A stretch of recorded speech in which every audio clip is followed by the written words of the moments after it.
Whenever I'm out four-wheel driving, there's always a few things I always take with me, and one of those is a good quality air compressor. Having an air compressor on board gives you a huge amount of versatility with things like tyre pressures for starters. One of the best ways of improving your vehicle's tractions, for example, particularly over driving over things like rocks and sand and so forth, is to deflate your tyres down to a sort of an appropriate pressure.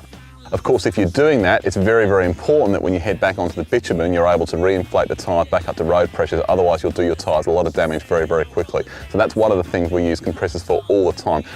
When you're driving out here in this sort of country, you know, 1 minute you're on the bitumen, then you're on gravel roads, then you're on sand, then you're on rocks. You really need your ability to adjust your pressure to suit those varying terrains. So an air compressor is an absolute must. Of course, the other benefit of having an air compressor with you is that if you have a puncture, providing you've got good quality tyre repair equipment, you can basically repair the puncture and then use the compressor to reinflate the tyre afterwards. Compressors come in various sizes, and of course there's a variety of different brands around as well. I can't stress enough, with this sort of equipment, you really want to buy quality. Buy the very best you can afford. I mean, compressors like these particular ones are both made in Australia. Consequently, all the parts are fully serviceable. The compressors are fully rebuildable as well.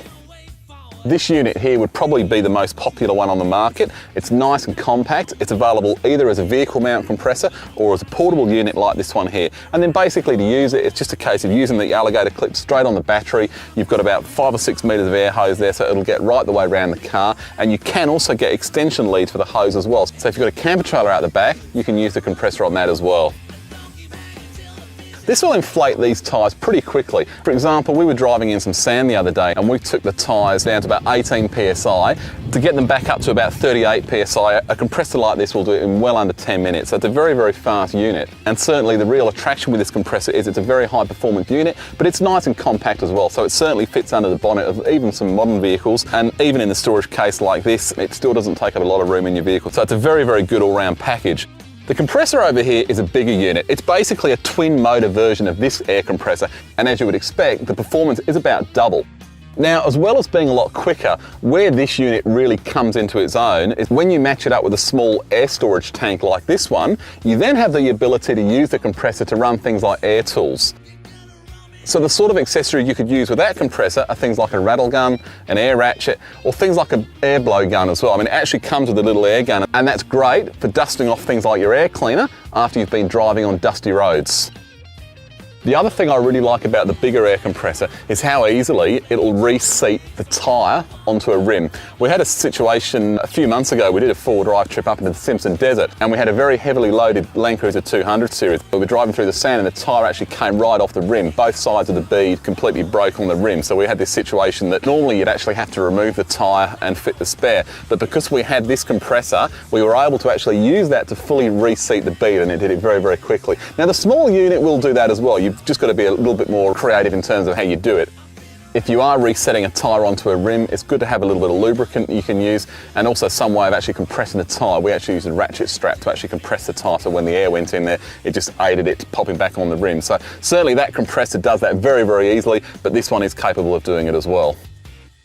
The other benefit of the bigger air compressor is when you've got oversized tyres on your vehicle. The Jeep we've got with us has got 35-inch tyres on there. Again, this compressor will do it. This one will do it twice as quick. Now, when you're shopping for an air compressor, it's very important that you actually have a look at the specifications of the compressor. You'll find a lot of the cheaper air compressors on the market, they'll deliver a fairly reasonable volume at low pressure, so when you're inflating things like an air mattress or even a dinghy. But what absolutely kills them is when they start trying to inflate at high pressure. So obviously with tyres, you know, you might be taking your tyres up to 40 psi if you're taking them back up to road pressures, and those cheaper air compressors, in worst case scenarios, they'll overheat, they'll have smoke coming off the motors, and you'll basically kill them. You need to look at a compressor that's specifically designed for tyre inflation. That's the first thing. Have a look at the specifications and look at those tyre inflation times. And if possible, have a look at some independent tests that have been done on the compressors. A lot of the cheaper ones that are coming in now, quite frankly, the specifications that they've printed on the packaging are grossly exaggerated. So look at some of the tests that have been done in some of the four-wheel drive magazines where they've done back-to-back comparisons of the compressors, and you'll get a far more accurate indication as to the compressor's performance. A good quality air compressor like this one will deliver about 60 litres per minute at about 30 psi. And then this unit here, like we said earlier, is about double that. Something that's very, very important if you're actually going to mount the compressor under the engine bay or something like that, and again, both of these compressors can be vehicle mounted, is to make sure the compressor is very, very well sealed. Obviously with dust and water splashing around under there, if you're going through river crossings, it's very important you don't actually get any of that into the compressor. So again, make sure the units are very well sealed. And make sure the compressor's got a decent warranty, and more importantly, that warranty is backed up nationwide. So if you are unfortunate enough to break something or something else goes wrong with the compressor, you know you haven't got to take it too far to get it repaired. A good quality air compressor should be part of everyone's four-wheel drive kit. Just make sure you look around and buy a unit that's going to last the distance.